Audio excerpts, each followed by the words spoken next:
Sa bawat relasyon, laging may naniniwala na sila na ang huling pipiliin. Pero sa mundo ng pag-ibig at sikretong pagnanasa, walang kasiguraduhan. Sa video natin ngayon, bubunyag ko ang mga taktika ng dark psychology kung paano mo makukuha ang babaeng gusto mo.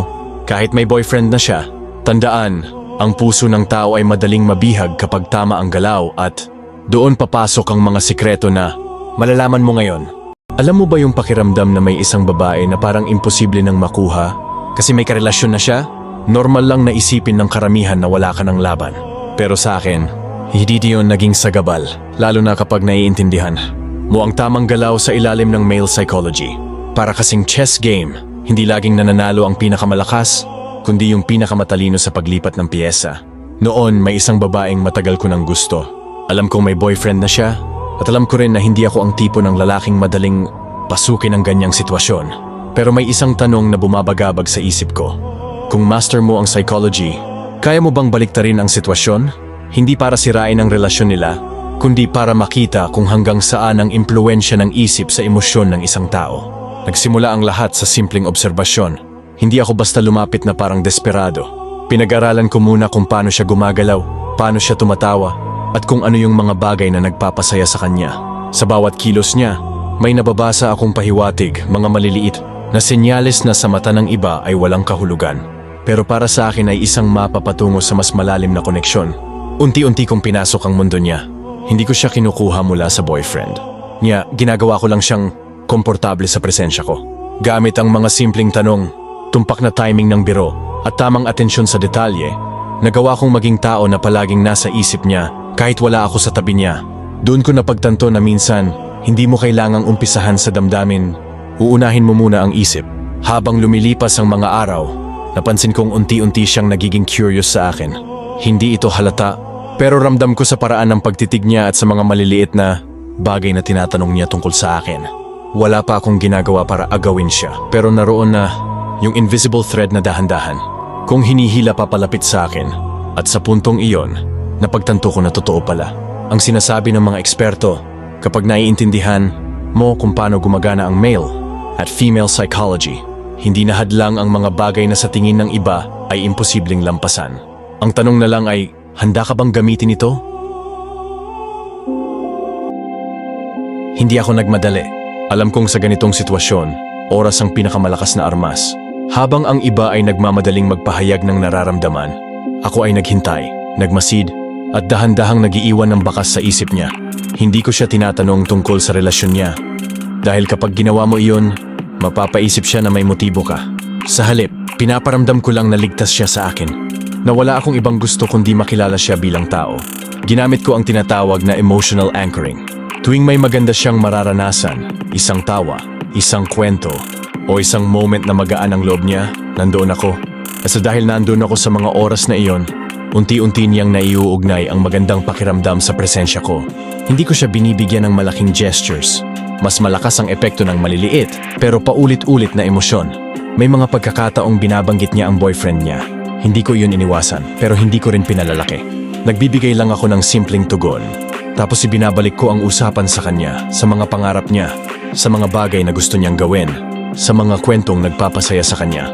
Sa ganitong paraan, unti-unti kong inililipat ang focus niya mula sa relasyon niya papunta sa koneksyon naming dalawa. Isang gabi, habang nag-uusap kami online, nabanggit niya na ikaw yung tipo ng tao na parang ang sarap kausap kahit anong oras. Hindi iyon direktang kumpisal ng nararamdaman, pero malinaw na senyales. Doon ko naramdaman na gumagana ang lahat ng paghihintay at pagpaplano ko. Minsan, hindi mo kailangan persahin. Hayang, mong siya mismo ang magtaka kung bakit ka palagi niyang naiisip. Sa susunod na pagkikita namin, ibang tingin na ang nakita ko sa mga mata niya. Parang hindi na ako simpleng kaibigan lang. May curiosity na halong attraction, isang uri ng emosyon na mahirap itago. Hindi na ako kailangang magtanong kung ano ang nararamdaman niya. Ramdam ko na sa bawat sulyap at ngiti na binibigay niya. At doon ko naisip, hindi mo kailangan agawan ang isang tao para siya ay mapalapit sa'yo. Minsan, kailangan mo lang maging pinakamahalagang presensya sa kanyang buhay. Yung tipong kahit may kasama siya, ikaw pa rin ang laman ng isip niya. At kapag narating mo ang puntong iyon, ikaw na ang panalo. Bago tayo magsimula, may isa lang kaming hiling.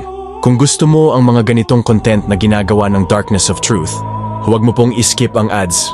Daw ang isa sa mga dahilan kung bakit patuloy kaming nakakagawa ng matitinding kwento at kaalaman para sa'yo. Kung nais mo pa kaming mas lalo pang masuportahan, maaari ka ring mag-subscribe sa aming membership para sa mga eksklusibong benepisyo o magbigay ng super thanks bilang patunay ng iyong suporta. Maliit man o malaki ang tulong mo, napakalaki ng epekto nito para manatiling buhay at matatag ang Darkness of Truth hanggang sa huli. Maraming salamat at simulan na natin ang ating paglalakbay. Number 1, pagpasok ko sa kanyang mundo. Hindi mo basta-basta mahuhulog ang isang tao sa'yo kung nananatili ka lang sa labas ng kanyang mundo. Kailangan mong pumasok ng hindi halata, parang magnanakaw, sa gabi na hindi gumagawa ng ingay.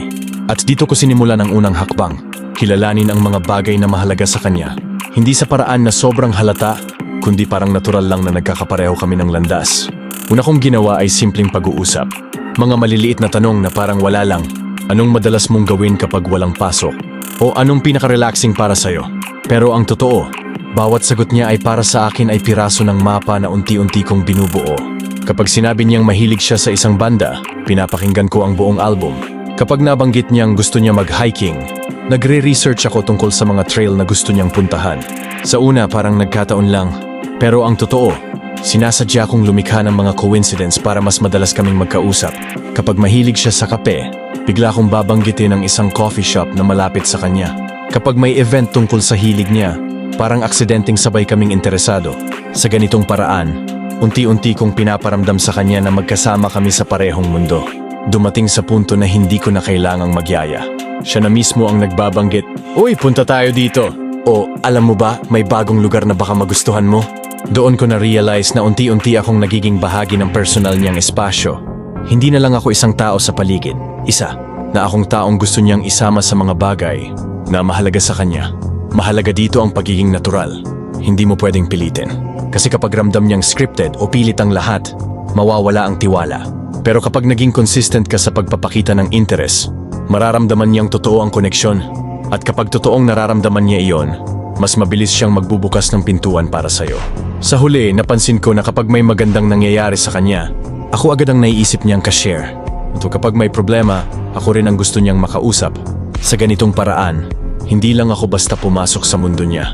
Ako na ang naging mahalagang bahagi nito. At kapag nakuha mo na ang posisyong ito, unti-unti nang mas nagiging madali para sa kanya na mahulog sa'yo kahit may iba pa siya. Habang mas nagiging malapit kami, napansin ko ang isang pattern. Kapag kasama niya ako, mas relaxed siya, mas nagiging totoo. Hindi na niya kailangan magpanggap o mag-ingat sa bawat salitang sinasabi. At doon ko nakita ang sikreto.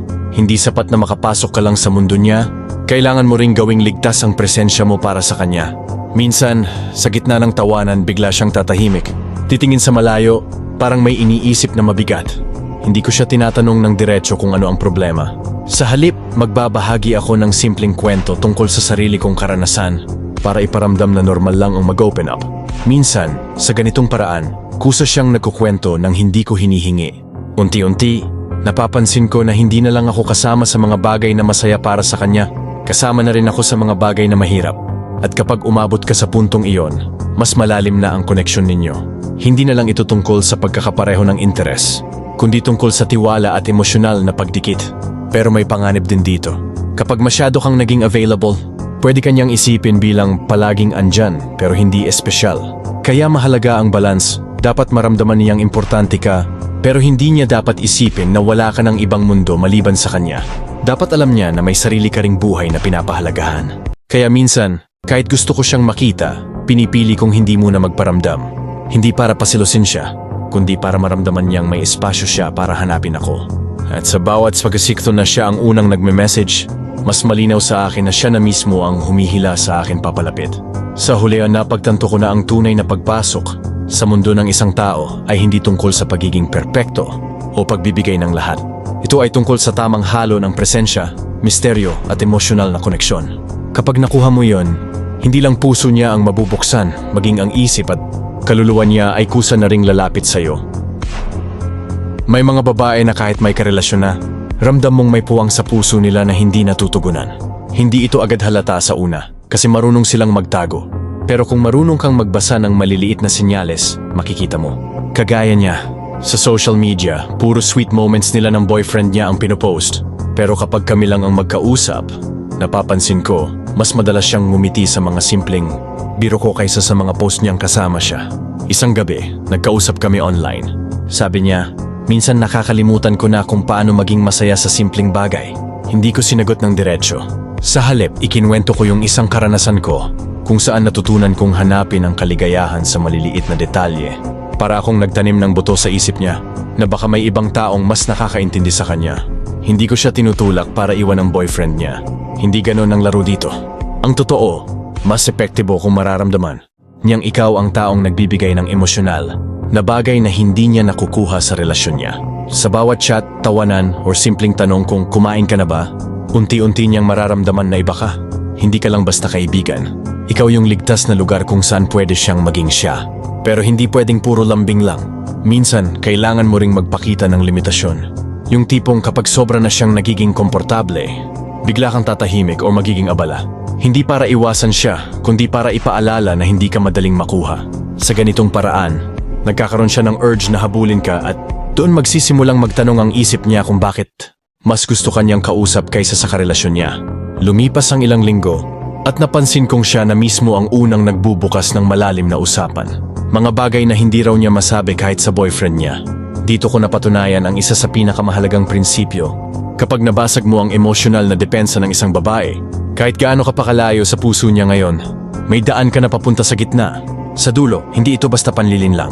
Sa kanya ng pakiramdam na meron pang ibang mundo na mas totoo at mas ligtas kaysa sa mundong meron siya ngayon.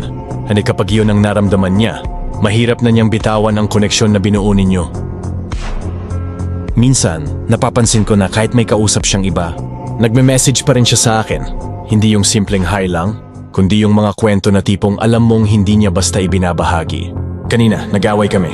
Hindi ko alam kung ako ba yung mali, sabi niya isang gabi. Hindi ko siya kinampihan, pero hindi ko rin siya sinisi. Pinakinggan ko lang. Kasi minsan, mas malakas ang epekto ng tahimik na pag-unawa kaysa sa libong payo. Habang tumatagal, ramdam ko na lumalalim ang tiwala niya sa akin. Kapag may problema siya, ako agad ang naaalala niya, hindi yung taong dapat sana ay unang nakakaalam.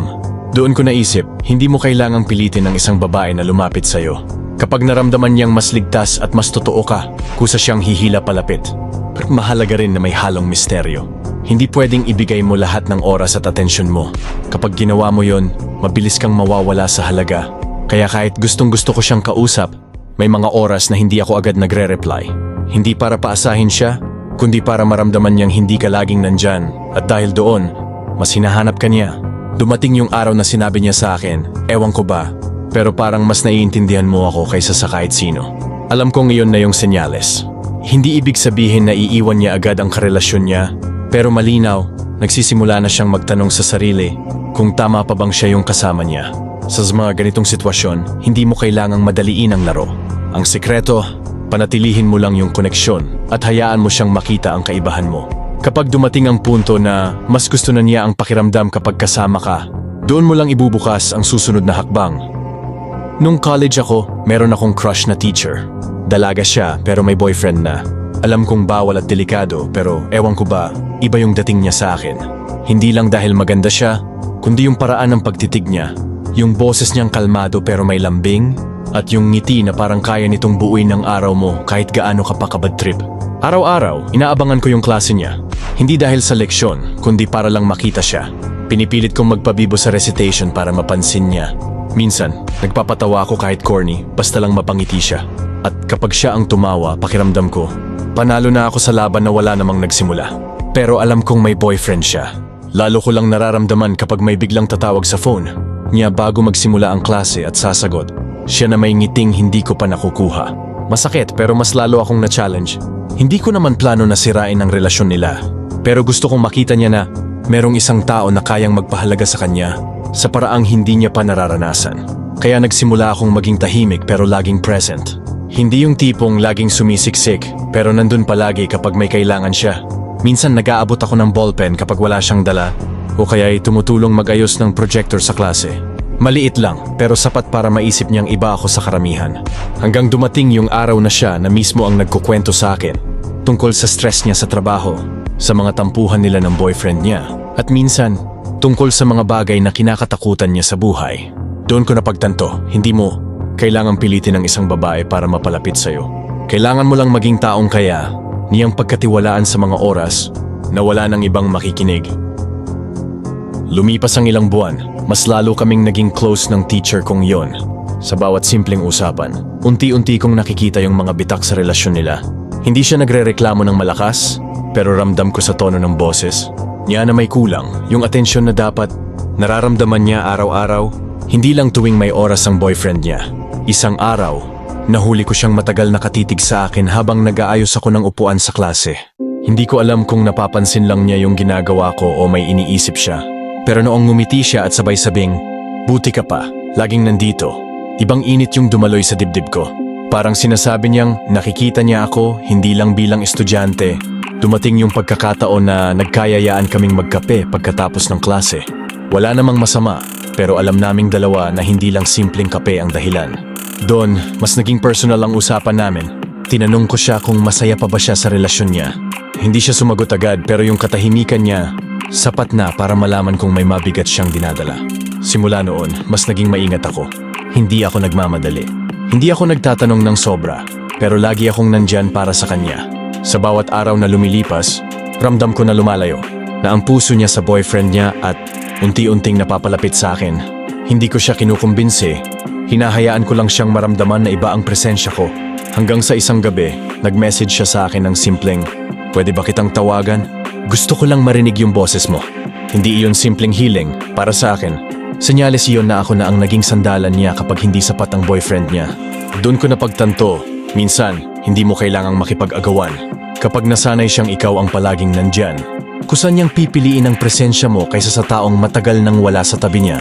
Sa huli, natutunan ko na ang pinakamabisang paraan para makuha ang puso ng babaeng may karelasyon na ay hindi ang agawin siya sa isang iglap, kundi ang maging taong hahanap-hanapin niya sa bawat araw. Hindi dahil sa pang-akit, kundi dahil sa katotohanang ramdam niya na mas totoo ka kaysa sa taong dapat ay una niyang iniintindi. Habang mas lumalalim ang koneksyon namin, doon ko rin naramdaman na delikado ang larong pinapasok ko. Gumagana po ang mga taktika ng dark psychology at male psychology. Yung pag-alam sa kahinaan ng emosyon niya, kung paano ko siya mapaparamdam na naiintindihan, at kung paano ko mapupuno yung mga puwang na iniwan ng boyfriend niya. Pero sa bawat hakbang, alam kong may hangganan ito. Hindi lahat ng nakakaramdam ng koneksyon ay handang isugal ang lahat. At hindi rin lahat ng nakukuha mo gamit ang emosyon ay mananatili. Kasi kapag nilaro mo lang ang puso ng isang tao, darating yung oras na babalik sa'yo ang sakit na ibinigay mo. At madalas, mas matindi pa. May mga pagkakataon na gusto kong ituloy ang laro na makita kung hanggang saan siya bibigay. Pero sa bawat titig niya na puno ng tiwala, naramdaman ko yung bigat ng responsibilidad. Hindi ito simpleng panliligaw. Isa itong emosyonal na pagsalakay na pwedeng magdulot ng sugat na matagal bago maghilom. Kaya para sa mga lalaki na iniisip gamitin ang ganitong approach, malinaw ang babala ko kung ang intensyon mo lang ay patunayan na kaya mo gagawin niyo ang isang babae, tigilan mo na bago pa magsimula. Hindi laruan ang damdamin ng tao at mas lalo na, hindi mo alam kung gaano kalalim ang sugat na pwede mong iwan. Sa kaso ko, hindi ko sinimulan ito para sirain siya. Pero hindi rin ako inosente sa epekto ng ginawa ko. Ang totoo, kailangan mong maging handa sa lahat ng posibleng kahihinatnan, kasama na ang posibilidad na ikaw mismo ang mahulog sa emosyon na una mong ginamit para makuha siya. Sa huli, ang pinakamapanganib na laro ay yung nilalaro mo ang puso ng iba. Kasi sa bawat galaw mo, hindi lang puso niya ang nakataya, pati sarili mong konsensya. And sa larong ito, walang tunay na panalo kapag ang paraan ng pagkapanalo mo ay batay sa sugat na iniwan mo sa iba. Matapos kong magbigay babala sa sarili ko, sinubukan kong umatras ng dahan-dahan. Hindi dahil hindi ko siya gusto, kundi dahil alam kong masisira ang buhay niya kung itutuloy ko pa. Pero sa paglayo ko, doon ko nakita ang isang bagay na hindi ko inaasahan. Mas lalo siyang lumapit. Parang lalo siyang nahulog kapag nararamdaman niyang unti-unti akong nawawala. At sa psychology ng tao, lalo na sa babae, minsan yung pakiramdam na mawawala ka ay mas malakas pa kaysa sa kahit anong matatamis na salita. Ginamit ko yon, pero ngayong mas alam ko na ang epekto, natatakot din ako sa kapalit. Dumating yung araw na siya mismo ang gumawa ng hakbang. Siya ang nagpakita ng motibo. Siya ang nagbukas ng pinto para sa amin. Sa totoo lang, wala nang humaharang para mangyari ang hindi dapat mangyari. Pero bago ako tumuloy, tinanong ko ang sarili ko, Kung itutuloy ko ito, kaya ko bang panindigan? Marami kasing lalaki ang gumagamit ng dark psychology para lang sa panandaliang saya. Pero kapag nakaramdam ka na ng bigat ng emosyon ng taong nahulog sa'yo, maiisip mo, kaya mo ba siyang bitawan na parang walang nangyari? Kasi kung hindi, baka siya ang magsimula ng gulo na hindi mo na makokontrol. At doon ko na-realize, ang tunay na lakas ng isang lalaki ay hindi nasusukat sa dami ng babaeng nahuhulog sa kanya, kundi sa kakayahan niyang umiwas sa tukso kapag alam niyang mali. Kasi mas madali ang mangakit kaysa ang umiwas. Pero mas matagal na bumabalik ang epekto ng kasalanan kaysa ng saya na nakuha mo. Kaya kahit mahirap, pinili kong huwag nang dagdagan pa ang sugat na posibleng mangyari. Sa ganitong laro, minsan ang pinakamatalinong galaw ay hindi ang panalo, kundi ang hindi paglalaro. Sa mundo ng relasyon, lalo na kung gusto mo ang isang babaeng may karelasyon na, mahalaga na hindi agad halata ang tunay mong plano. Kapag napaaga ang pagbubunyag, madali kang makakatanggap ng depensa mula sa kanya at sa partner niya. Ang sikreto ay gawing natural ang lahat. Magpakita ka ng atensyon na parang walang mali siya. Simpleng pag-uusap, konting tulong, o pagbibigay ng opinyon sa mga bagay na mahalaga sa kanya. Ang layunin mo ay masanay siya sa presensya mo hanggang sa dumating ang punto na hahanap-hanapin na niya ito nang hindi niya namamalayan na binubuo mo na pala ang koneksyon. Sa ganitong approach, hindi ka magiging target ng depensa. Kapag iniisip niya na kaibigan ka lang o simpleng kakilala, bababa ang guard niya at mas madali mong mararating ang inner circle niya. Dito pumapasok yung psychological advantage. Mas madaling maimpluwensyahan ang taong walang iniisip na panganib mula sa'yo. Pero ang concealment ay hindi lang basta pagtatago. Ito rin ay pagsasanay sa pasensya at tiyempo. Maraming lalaki ang nagmamadali at nauuwi sa rejection kasi binubulgar nila agad ang nararamdaman. Sa halip, hayaan mong siya mismo ang magtanong sa sarili niya kung bakit ka laging nasa isip niya. Kapag dumating sa puntong iyon, ikaw na ang may hawak ng kontrol. Siyempre may moral risk ito. Kung mali ang paggamit, pwede itong magdulot ng gulo at masaktan ng ibang tao. Kaya nga mahalagang alalahanin na ang ganitong taktika ay hindi laruan. Isway parang matalim na kutsilyo, pwedeng magluto ng masarap na pagkain o makasugat ng malala. Sa huli, ang pagtatago ng intensyon ay hindi lang para sa kapakanan mo, kundi para rin sa mas maayos at kontroladong sitwasyon. Kung gagamitin mo ito ng tama, hindi lang puso ang makukuha mo, kundi respeto at tiwala na magtatagal, kahit mahirap o kontrobersyal ang simula ng koneksyon ninyo. Sa lahat ng laro, may hangganan. Sa lahat ng taktika, may kapalit. Matching sa simula, nakaka-excite ang paggamit ng dark psychology o male psychology. Nakikita mo kung paano nahuhulog ang isang tao sa mga bitag na ikaw mismo ang gumawa. Pero tandaan, ang bawat galaw na ginagawa mo ay parang paglalagay ng apoy sa papel. Oo, maganda sa una, pero mabilis ding mauubos at susunog kapag hindi iningat. Kapag pinasok mo ang mundo ng emosyon ng isang babae, hindi mo lang ginagalaw ang isipan niya, ginagalaw mo rin ang puso at damdamin niya. At kapag nilaro mo lang ito, hindi lang siya ang masisira, pati ikaw. Dahil sa huli, may bigat din ang konsensya at karma na babalik sa'yo. Mas malakas pa kaysa sa akala mo. Ang 48 Laws of Power Dark Psychology at Male Psychology ay parang mga sandata. Sa kamay ng taong marunong gumamit nito ng may respeto, nagiging proteksyon. Pero sa kamay ng taong gagamit nito para sa panlilinlang, nagiging lason na unti-unting sisira sa lahat ng nasa paligid niya. Marami ang nagtatangkang maglaro ng ganitong laro dahil gusto nilang subukan ang kapangyarihan. Pero ang hindi nila alam, ang kapangyarihan ay may kabayaran.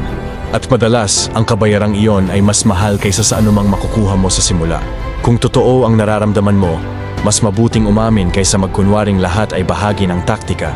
Dahil ang puso, kahit gaano mo pa ito manipulahin, may sariling paraan ng paghihiganti kapag nasaktan. Kaya bago mo subukang hawakan ang emosyon ng isang tao para lang sa laro, tanungin mo muna ang sarili mo. Handa ka bang managot kapag dumating ang araw ng paniningil? Sa mundo ng kapangyarihan at psikolohiya, walang sikreto ang nananatiling nakatago magpakailanman.